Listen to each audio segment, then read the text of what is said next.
Assalamualaikum warahmatullahi wabarakatuh. Saya Nur Halizada Manik. Dalam kesempatan kali ini, saya akan membahas sedikit mengenai pengaruh politik dalam pembentukan hukum di Indonesia. Hukum dan politik adalah berbicara bagaimana hukum bekerja dalam sebuah situasi politik tertentu.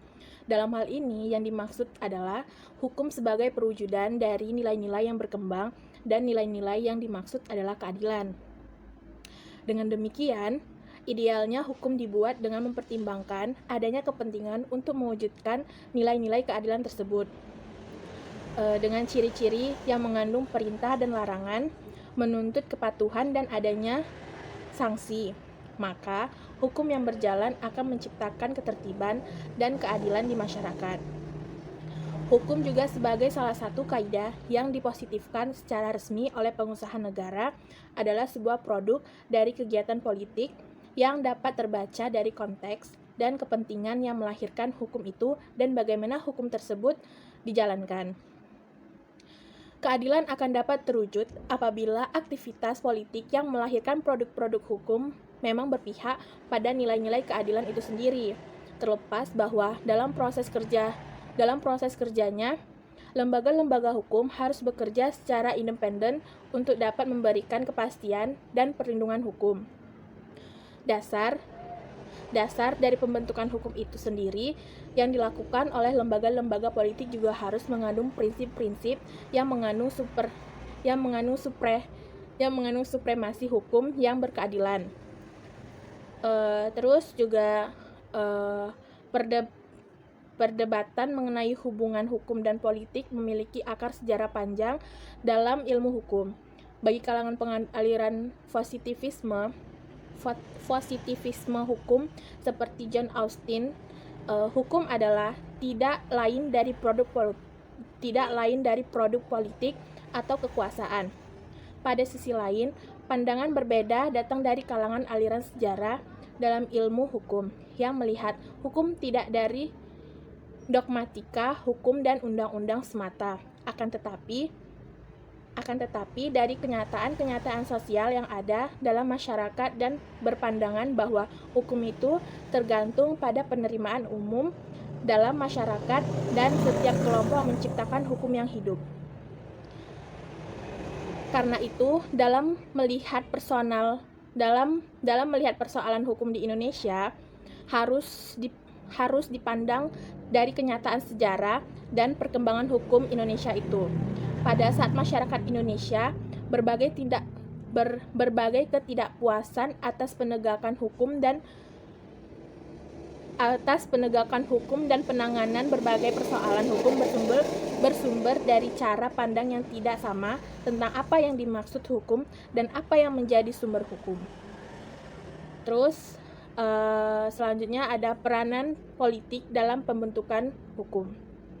Jadi menurut Daniel itu yang paling menentukan dalam proses hukum adalah konsepsi dan struktur kekuasaan politik, di mana bahwa hukum sedikit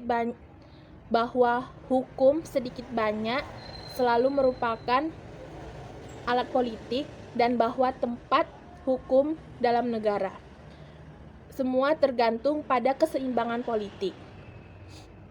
Terus, walaupun kemudian proses hukum yang dimaksud tersebut di atas tidak diidentikan dengan maksud pembentukan hukum, namun dalam prakteknya seringkali proses dan dinamika pembentukan hukum mengalami hal yang sama, yakni konsepsi dan struktur kekuasaan politiklah yang berlaku di tengah masyarakat yang sangat menentukan terbentuknya suatu produk hukum. Terus juga pengaruh kepentingan dalam pembentukan hukum. Jadi di luar kekuatan-kekuatan politik yang duduk dalam institusi-institusi politik, terdapat kekuatan-kekuatan lainnya yang memberikan kontribusi dan mempengaruhi produk hukum yang dilahirkan oleh institusi-institusi politik.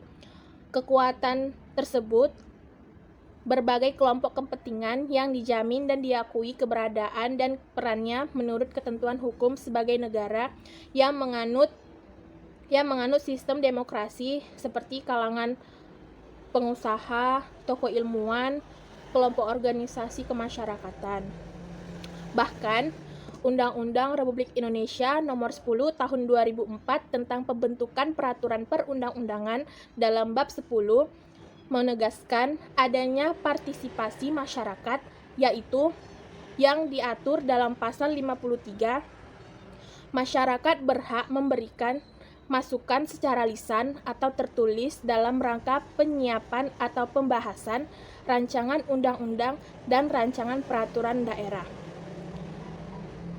Terus, kenyataan di atas menunjukkan bahwa pengaruh masyarakat dalam mempengaruhi pembentukan hukum mendapat tempat dan apresiasi yang begitu luas apabila sejak tuntutan masyarakat dalam mendesakkan reformasi di segala bidang berhasil dimenangkan dengan ditandai jatuhnya Orde Baru di bawah, yaitu kepemimpinan Soeharto yang otoriter. Maka era reformasi telah membawa perubahan besar di segala bidang, ditandai dengan lahirnya sejumlah undang-undang yang memberi apresiasi yang begitu besar dan luas. Dalam kasus ini meningkatkan kita kepada apa yang diutarakan oleh pakar filsafat publik Walter Lippmann bahwa opini massa telah memperlihatkan diri sebagai seorang master pembuat keputusan yang berbahaya ketika apa yang dipertaruhkan adalah soal hidup dan mati. Terus terakhir yaitu bahwa hukum Indonesia harus dilihat dari akar falsafah pemikiran yang dominan dalam kenyataannya tentang pengertian apa yang dipahami sebagai hukum serta apa yang diyakini sebagai sumber kekuatan yang berlakunya hukum serta kekuatan apa yang berlakunya hukum. Terus juga upaya perbaikan hukum di Indonesia, paling tidak ada beberapa faktor yang harus dibenahi. Yang pertama itu ada struktur hukum, yaitu sistem hukum yang berdiri atas bentuk hukum, lembaga-lembaga hukum, perangkat hukum, dan penataan kembali terhadap struktur dan lembaga-lembaga hukum yang ada, termaksud rekrutmen sumber daya manusianya yang berkualitas. Terus juga yang kedua, budayanya hukum yaitu terkait dengan